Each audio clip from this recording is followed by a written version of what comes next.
This episode of the podcast is sponsored by Keystone Agriscience, your source for quality industrial hemp seedlings. With great genetics, high in CBD, low in THC, and ready to ship to your farm at the end of May. Call 717-799-5153 for more details. Take the guesswork out of growing hemp with Keystone Agriscience, offering free consulting and guidance to help make sure your hemp operation will be successful. Supplies are limited and there's a 500 plant minimum, so call today for more information. Keystone Agriscience, 717-799-5153.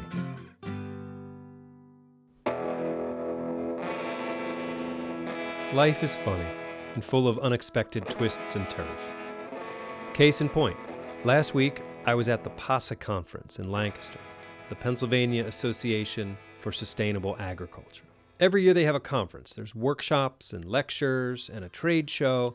It's like a gathering of the tribes for people involved in progressive agriculture, alternative agriculture, organic agriculture. It's amazing. You should check it out. So I was there to cover a Q&A workshop on transitioning your farm, your produce farm, to organic and how to get certified. And you can read that story, if I ever finish writing it, in this Saturday's paper, February 16th. Look for it. Anyway, so at the PASA conference, there was also a presentation on industrial hemp. So you know I was going to that one, right? It was supposed to be given by Ross Duffield, who you may remember was our very first guest on our very first Industrial Hemp podcast. Go back and listen to that in case you missed it. He's very knowledgeable. Anyway, so he couldn't make it for whatever reason, and so the PASA people put together a panel discussion with people in the hemp industry. There was a guy named Ben Davies from Wild Fox Provisions, and he talked about his CBD farm in Berks County. Tara Caton was from the Rodale Institute, and she talked about Rodale's hemp trials. There was a Lancaster County farmer named Tom Colton, Sarah Pickle from the Pennsylvania Department of Agriculture. And then there were these two guys who said they were about to open a CBD cafe in the city of Lancaster. And they had a connection to the county. They both grew up here, but they currently had a CBD cafe in Colorado. So after the panel discussion was over, I talked to these guys. They seemed knowledgeable and passionate. And of course, those are really the only two requirements for being on this podcast. So it was only afterward that somebody said to me, "You know who that was, right?" "No, tell me." "Oh, you'll figure it out." "No, please tell me. I'll never guess it." And so it turns out that I had just met one of Lancaster County's most famous people, and I didn't even know it. Floyd Landis, he's a cyclist who rode with Lance Armstrong, and he won the Tour de France, and he was stripped of the title, and all this incredible stuff. I didn't know any of this at the time. I think back in 2006, sure, I may have heard his name. Back in 2010, when some of the controversy was still going on, I sort of tuned out anything related to Lance Armstrong. I had sort of Lance Armstrong fatigue, if you will. So I've done some research, and I figured out who Floyd is. Here's a little bit of what the Wall Street Journal said about Floyd back in October of last year. Landis is a complicated figure in cycling, a gifted, hard-working racer raised in a Mennonite family who dazzled first as one of Armstrong's top support riders before striking out on his own. He's admired by some for stepping forward and breaking cycling's poisonous code of silence, but still disliked by others for his initial adamant protests of his innocence. So there you go. Kind of a big deal. Anyway, for the past few years, Floyd has been running a CBD cafe in Colorado called Floyd's of Leadville. This is the Lancaster Farming Industrial Hemp Podcast. My name is Eric Herlock, and on today's show, we'll talk to Floyd Landis and his partner, Jake Sitler, also an accomplished Lancaster County cyclist. We'll hear all about their plans for bringing a CBD cafe to Lancaster, Floyd's of Lancaster, and how they intend to work with farmers in a way that could really boost hemp production in Lancaster County, the surrounding counties, and Pennsylvania in general. So stick around, and we'll get right into our conversation with Floyd and Jake.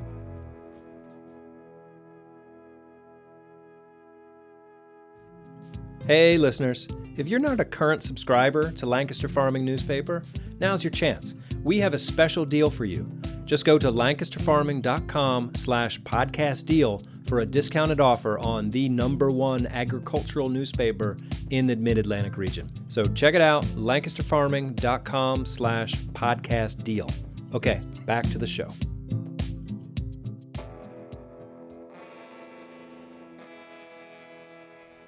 Hey, welcome to the Lancaster Farming Industrial Hemp Podcast. It's great to have you guys here. Could you introduce yourselves for us? Yeah, hey, this is Floyd Landis.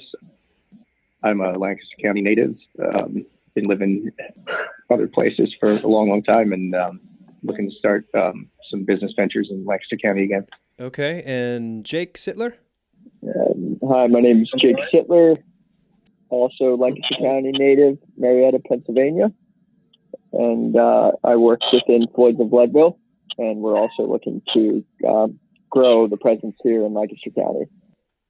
Okay. Well, I first met you guys last week at the PASA conference in Lancaster, and I thought you were just two guys who were about to open up a CBD cafe in Lancaster, which of course you are, but I didn't realize that there was this incredible backstory. Floyd, can you bring us up to speed on what might be considered your controversial history? Yeah, sure. So 10 years ago, 12 years ago now, I guess, I retired from professional cycling. I raced as a professional mountain bike racer for a few years while I was still living in Lancaster, and then I moved to California, and I got into road bike racing, and over the course of a couple of years, ended up racing the Tour de France with Lance Armstrong 3 times, and then winning the Tour in 2006 and getting disqualified for performance enhancing drugs, and then spent a few years not knowing what to do with my life, and was living and working in Colorado when marijuana was legalized. And I ended up using it for, to help me get off of opioids. I'd been taking them a lot for just injuries that I had throughout my racing career and the hip replacement that I had.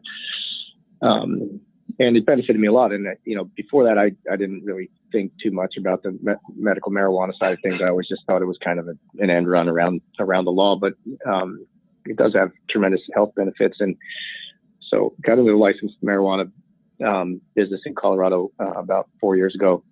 And then since then, we've added a line of products, hemp-derived products containing CBD that we market and sell on the internet and bike shops and things like that.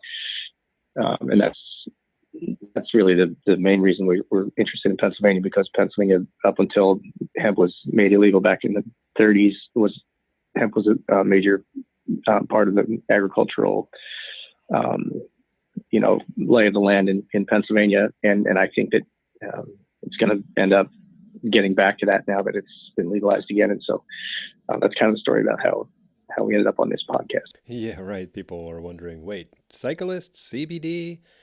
So, yeah, you've announced plans to open up a CBD cafe, Floyd's of Lancaster. Can you tell us about those plans?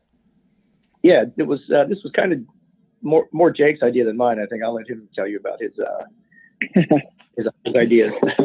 All right, Jake, tell us. Floyd and I were kind of trying to come up with some ideas and our way to work back into the Lancaster community. And Floyd had probably left Lancaster City 10 years ago. And I've been here growing up seeing, man, Lancaster's amazing. Just the amazing businesses that have started popping up in our area. And just the vibe that Lancaster City has and the tourism and everything. And kind of started my wheels spinning a little bit. And it's one of the ideas that we kind of threw out together. And we found an awesome spot in an old tobacco warehouse on Prince Street. And I worked with one of the bike sponsors that I've had. I'm also a professional cyclist, and I'd worked with him, for many years. And he offered to throw some bikes in there for us. And we were like, hey, let's do a CBD cafe. And so who's the intended, customer base or market for the cafe? I mean, it's pretty much, there doesn't need to be any customer base in terms of like a specific group of people, because CBD can benefit anyone from, middle-aged athletes to older athletes to the elderly. I mean, anyone, pretty much my whole entire family takes it. My younger sister, who's a runner, my mom, my dad takes it for knee pain. I take it. I was hit by a car, broke my back. Ouch. Yeah, I mean, there is no intended customer base. We'd love to just reach out to the whole entire community and be there for the farmers, be there for anyone that loves good coffee, anyone that likes bikes, all sorts of people. All right. So let's get into talking about growing the hemp. So you're trying to get all, Pennsylvania produced hemp, or even you're going to go for Lancaster County produced hemp? Look, we're not going to try to make it exclusive to Lancaster County, but that's the area we know. And when you grow hemp for medicinal purposes, for extracting CBD or other cannabinoids, it takes a bit of experience to know how to really on every level how to do it. It's the same as growing marijuana on a large scale, which I assume most people in Pennsylvania don't have any experience with. But growing industrial hemp for the fibers is a different strain of hemp, and it's much easier to grow because you don't need to make sure that you kind of trick the plants into producing large bud and large flower. That's where the medicinal properties are in the oil in the bud itself. So what we'd like to provide to the farmers, while along with the cafe and a place to come and learn about hemp in general, is some guidance that we've learned from growing marijuana over the years, and growing hemp, and help them just sort of avoid some of the things that you can only learn by trial and error. Can we talk about acreage? Like how much hemp do you foresee needing to supply your line of products and your cafe? I mean, so in terms of acreage, I mean, for us, with the processing facilities and what's available, I mean, we can, if everything works out, we would be looking to be able to handle 500 to 700 acres in Pennsylvania, and then beyond that, kind of maybe be able to pass it along if necessary. So it's not a small amount. It's just, like Floyd had mentioned, it needs to be high genetics and that type of thing. Right. And then how do you control for quality and variety? Floyd can probably talk a little more on that, but I mean, we are essentially, with proper processing facilities, you are able to see the content of the CBD within these hemp, and you'll know how much biomass is going to be necessary to produce the desired output. So, the higher the CBD quality within the hemp, the less biomass you need to use. So that's better for us because, these machines can only process a certain amount a day. And are you looking to put your own, processing center in, or who will do your processing? Yeah, I mean, you want to talk on that, Floyd? Or? Yeah, sure. No, I mean, so, we've done processing of the exact same nature on the marijuana side in Colorado and in Oregon for a while. And we're in the process of finding a location to set up processing in Lancaster there so that, farmers can bring their hemp. Now, look, it's not just all about us. I have obviously a soft spot for Lancaster County because I grew up there, and I'm happy to finally have a reason to go do some business there. Mm-hmm. But I mean, we really feel like this kind of crop is the best sort of prepared group of farmers to grow this kind of crop, because there's a lot of just real attention to detail and manual labor involved. And whenever, they've learned to grow high quality stuff, there's going to be far more grown there than we're going to have, the ability to process or use. But it's going to take a while. It takes a couple of crops to learn how different strains will respond to the environment or the soil or other things. So it'll take a few years till Lancaster County's up to its full potential, but we'd like to be part of it on the way there. Okay. How do you see like the relationship with the farmers, where they would contract directly with you? Yeah, we're kind of working through that process right now. I mean, this was all very new to us too, because, the Farm Bill just passed. So we're kind of trying to move in that direction as fast as possible. We've thrown out a few ideas, but, first step, we'd love to just start. I've been having a lot of phone calls with a lot of different farmers the past week. I probably talked to 15 to 20 different farmers alone. And we're just kind of figuring out the best process. And, I think that's going to be the first step, is getting them in contact with the right people for the seed, and then pointing them in the right direction with proper farming techniques. And then, I think Floyd and I, like Floyd said, you have a soft spot for these farmers. So our goal is not to exploit anybody. Our goal is to be here as a resource. Okay. Yeah, that was actually one of my next questions here. Because, you can sort of see the optics of it. You've got, Mennonite farmers and Amish farmers looking the part, they're Pennsylvania farmers growing your hemp. And it could almost seem exploitive if taken the wrong direction. So what are you doing to avoid that?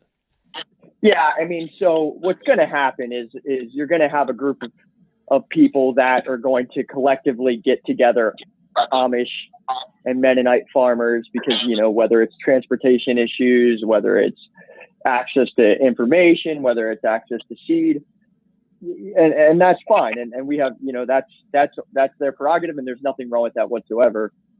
For us, though, we just want to be a resource. And then when things start moving along and we start providing that resource, I mean, if it's as simple as a right to buy contract at fair market value, that's something we provide. That's kind of all we're looking for. We have a retail line, we have the ability to resell. So, we're looking to just broaden our brand, and I mean, yeah, that's about it. Right. Okay. Now, given the sort of controversial history with Floyd, is there a trust issue that you need to get over, sort of to connect further with the Lancaster community? I don't really know. I mean, we run a legitimate business, and if they want to sell to us, they can sell to us. If they don't want to, they don't have to. Right. We're not in any way trying to insert ourselves into the process. They're more than welcome to take our advice or not. Mm-hmm. I'm not going to cost them anything. And if they want to work with us, then that's fine. Pricing. Do you know much about like sort of your pricing? Like, how can you guarantee fair prices to the farmers? I was just going to say that there's a fairly large liquid market for the raw material, the hemp yield, and the price is determined by an open market. And our goal is to just make sure that we have the source of high quality products so that we can produce it and turn it into our own products. It's not there won't be any opaqueness to it. I mean, there is a market. I mean, right now it sells good quality hemp bud sells for between $35 and $45 a pound, depending on the CBD content. Mm-hmm. Once it's processed, it's worth more once you've refined it down to the oil or even more refined into isolate, which is just the CBD. But when it comes to just the raw material itself, there's a market for it. And the reason we'd like to be in Lancaster is that, if you envision what it looks like, hemp bud is just like marijuana. It doesn't, for the amount of space it takes up, it doesn't weigh tremendous amounts. So when you're growing large amounts of this in a given area, it's helpful to have processing nearby rather than having to send multiple truckloads to another state where they would turn it into something that would be easily shipped in, 5-gallon buckets instead of, giant trucks. So the benefit of being nearby is just one of economics and making things more efficient. So I'm trying to picture, the fields of hemp. Would it look more like, field crops, rows of corn, or would it be more like, like row crops, like a produce farm, or like a row of tomatoes versus, like acres of corn? Yeah, it needs to be rows because you need access to the plants throughout the growing process, mm-hmm. To inspect them for, first of all, to make sure if you're growing it for CBD, to make sure they're all female plants, to check them for any kind of pests that you might be able to manage if you catch it early, things like that. So it's typically grown in rows that have some, a foot or two between them once the plants are mature. And the plants, when you grow plants for CBD, if you're growing it for just the fibers, the industrial hemp, they grow much taller, 8, 10 feet, even more sometimes. Whereas the strains that contain more CBD are generally, 3 or maybe 4 feet tall. They don't necessarily get nearly as big. So you'll need probably 5 feet for a given row, something like that. Okay. So I saw you at PASA. So I don't want to make the assumption, but I'm going to. You're into sustainable, progressive agriculture. It wouldn't be that self-evident if you're not in the marijuana industry and generally the hemp and marijuana people are at least do business together and exchange ideas and are often the same people in both industries. Mm-hmm. It's generally, that's the approach anyway. And by regulation, very few pesticides and other things like that are even allowed in these marijuana cultivations because people are smoking it, and there's all kinds of concern about risks of smoking chemicals that are haven't been tested. So Sure. In general, the techniques that are used for growing hemp for CBD are of the sustainable nature and of the sort of as organic as you can get nature. Okay. Do you think that will be a hurdle for Lancaster County farmers, or do you think there's enough of that sort of organic mindedness in the area to pick it up? Well, they'll have to, if that's not their approach, then, I think that over time the education process that comes with it, they'll want to take that approach anyway. But if they're used to using more commercial methods, then it'll be a bit of an adaptation because again, it's part of it is due to the hand and, the physical labor nature of having to grow this stuff. There isn't large scale equipment for harvesting it or planting it or any of these other things. So it just sort of lends itself more to a caring about the earth approach to begin with. Mm-hmm. Can you walk me through the the planting process? Would you be direct seeding, or would this be seedlings, plugs? For the most part, and certainly initially, if for a given farmer in a given area, you'd want to try a bunch of, you want to source some good seeds, which is going to be a complicated problem because it's a brand new industry, and finding seeds that are the ones that you want is an issue.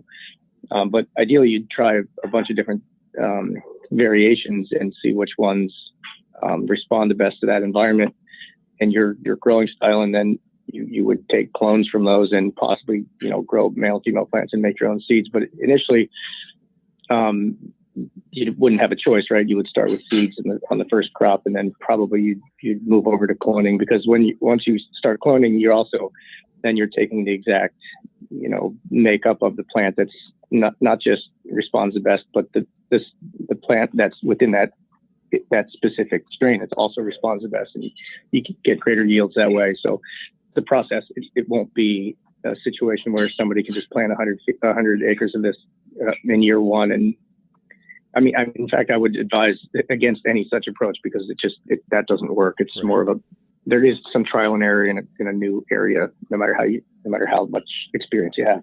Could you get more than one harvest a season with this? Could you do something in early summer and then a later summer crop?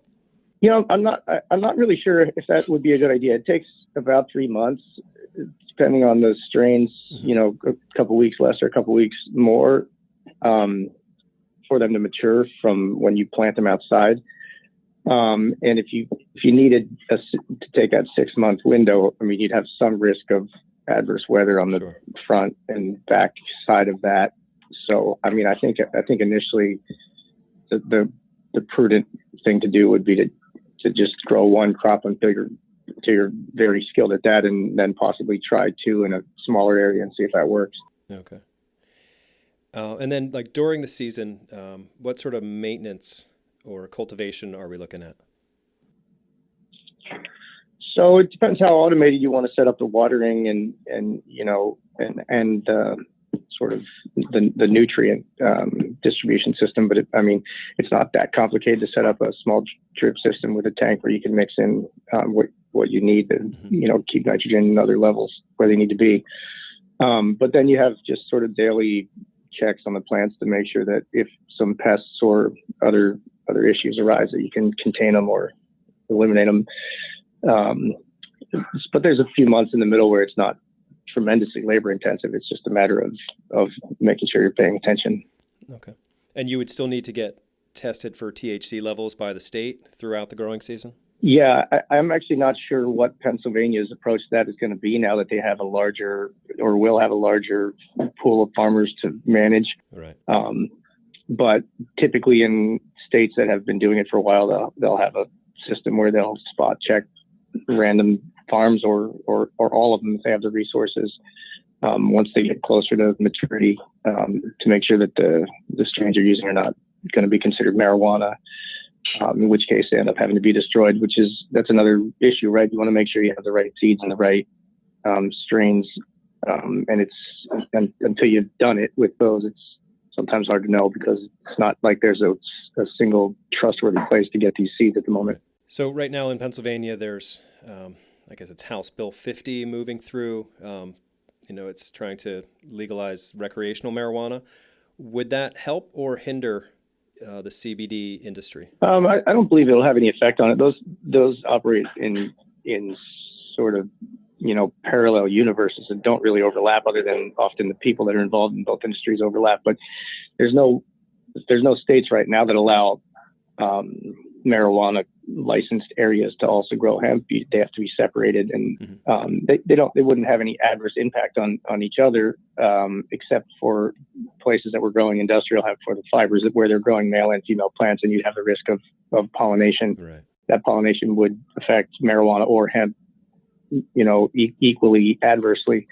So, they're two different industries. That's one risk that I can think of, but there isn't really I don't know that there's a huge, benefit to having them both operating at the same time. Although I do, as far as my opinion goes, I think that's a wise move. I think it's, you can debate the philosophy of whether or not you should have, marijuana be legal. But one thing you can't debate is the results, the social, impact that making it illegal has had, and the results that states have legalized it have gotten. So, it's almost impossible to justify continuing with the whole war on drugs. It was a complete failure. Speaking of drugs, you had mentioned earlier about opioid use. Do you think CBD has a role to play in alleviating the opioid crisis that's gripping the state and the rest of the country? Yeah, I think it does. Once you get addicted to them, it's very difficult to get off. That's part of the problem, and this isn't exactly a fix for that, but it does help to manage the underlying reason that people use, opiates other than for pain. Opiates do have a legitimate reason to be used in medicine, but once they end up being abused, it's often either underlying psychological or just anxiety issues or pain itself, and often both. And CBD helps to manage all of those things. And it's obviously it's not as strong a drug as narcotics, but if you can just mitigate those feelings of anxiety and also manage inflammation with this substance, I think it'll have a big impact on people's ability to stay away from them. What was your initial CBD experience like with your pain and recovery and anxiety? Initially, because the whole CBD thing didn't really become clear until fairly recently, but initially I was using just marijuana to manage it. And marijuana is fine some of the time, and some people function fine on it. But I don't necessarily get a lot done if I'm using marijuana for it. So over time, we started realizing that higher CBD strains of marijuana were the ones that were more effective and didn't get you as high and had just as much pain management effect. And then the ability to actually grow hemp on a large scale came along, and much more pure CBD products evolved. And this has all been in the last couple of years. So that's kind of how I came to it. I think the marijuana step isn't necessarily necessary. I think a lot of people would benefit. People who are using, narcotics to manage pain would benefit by simply trying CBD at least initially and see if that's strong enough to help them, manage it without other pharmaceutical products. Right. Yeah. This year in July, when I was hit by a car and burst fracture in my spine, I was able to, I took a risk, a gamble, but I also knew as a cyclist what it's like to be laid up for a long period of time. And you can definitely, like Floyd said, get a little bit of depression and anxiety, and that kind of compounds with the pain. And I think that's a lot of ways that opioid addiction can start. So I knew and had access to CBD and with Floyd, and that was what I did instead. And it was, honestly the best decision I've ever made. Do you guys sense any pushback from, big pharma, the people who are making the money from the opioids? I think that specifically those people have much bigger problems right now than worrying about CBD manufacturers. But there is a drug that's been approved that is hemp-derived CBD, and it's for severe epilepsy patients. And there's some debate within the FDA about how to address the fact that unlicensed manufacturers are selling it, but it's been used for so long, medicinally by human beings for thousands of years that Right. it would be a very difficult legal argument to overcome the threshold of, which is the threshold that's typically used in cases such as this, where something existed on the market or was just generally culturally used and accepted, and then a pharmaceutical company adds it as an ingredient in an approved drug. It doesn't then automatically mean they own, exclusive rights to be the only one that's allowed to sell and manufacture it. Right. So whether or not that's ever litigated, it's hard to say. The entire industry is kind of in a transition period where it wasn't legal, now it is, but there's still some confusion within the regulating agencies, the FDA and DEA, things like that, about how to manage it. So Big Pharma obviously always likes to keep control of everything, but I don't think they really have a very good argument here. So getting to your operation out in Colorado, you've got the café there in Leadville, Floyd's of Leadville, and are you sourcing your CBD directly from Colorado farmers? Right now, yeah, we get all of our raw hemp material from Colorado farmers, and we process it there. Okay.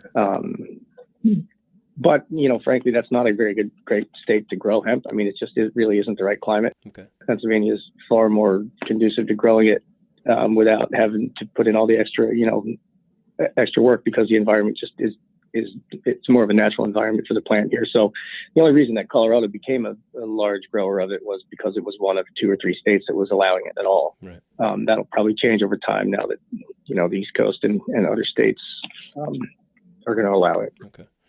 So what's the relationship like with Floyd's of Leadville and the farmers? Like, how do you contract with individual farmers, or is there like an organization that you deal with? What's the relationship like?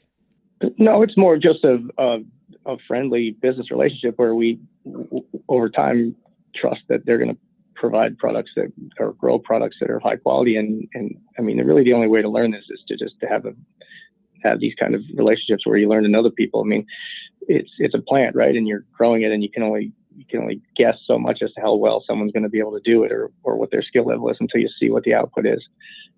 So it's more just they know we'll pay them a fair price for it, and we make sure that we stay in contact with them and see how their crops are coming along, so we can guess as to what the yield will be and how much we'll need, things like that. But it's not, there's no kind of direct relationship where we try to tie up the market or anything like that. Okay. For farmers interested in working with you, what should they do? Jake can talk about that. Yeah, I mean, I think I'm kind of taking the lead on that just because I'm here and able to meet with them. But, my email is just jake@floydsofleadville.com. And, if you email me there, I'll take a phone call and we can kind of start to walk them through the process. Is there anything else that our listeners should know about what you guys are up to? No, I'm just going to say, they just need to make sure they do their due diligence and ask a lot of questions. The last thing we want is the farming community or anyone to just, yes, this is going to be a profitable crop, but it could also be a very unprofitable crop if things are done incorrectly. And the last thing we want is, these farmers to just go and dive head first without doing any diligence. And then they lose a lot of money because, farmers are already struggling, and that's the last thing we want to see. Okay. Floyd, final words from you? What you brought up earlier about whether there's a trust issue. I mean, I've had, I grew up in Lancaster, and I've had all kinds of experiences and lived all kinds of places. And I think now I appreciate the place more than when I lived there. And I hope that, everybody will give us a chance to show them that we're going to be legitimate partners. Good. Do you think your story is a story of redemption? Yeah, I don't know. I don't really see it that way. I mean, sometimes I sit and think about all the things that happened and wonder, why at the time I thought that was the right decision. But as far as redemption goes, I mean, people are going to have their opinion about it. And if they're enlightened about, what I lived through and on a deeper level than just the surface of what was reported on the news, then I think they'd be fairly understanding of it. But it's not I can't make it a goal to try to go out and convince everybody that I'm a great guy. They can have their own opinion, and there's really not much I can do about it, but I'll do my best to demonstrate that that's the case and see how it goes. All right. Well, thanks, Floyd. Thanks, Jake. I appreciate your time today, and I wish you great success in your new endeavors back home here in Lancaster. Yeah, thanks for the time. Yeah, thanks, Eric. We appreciate it. And thank you all for listening to today's show. And as always, if you have comments or questions, send them to me, podcast@lancasterfarming.com. My name is Eric Herlock, digital editor at Lancaster Farming. On next week's show, we'll talk to Mark O'Neill and Bill Nielsen from the Pennsylvania Farm Bureau. If you want to learn more about Floyd's of Leadville, check out floydsofleadville.com. All right, until next time, see you in the newspaper.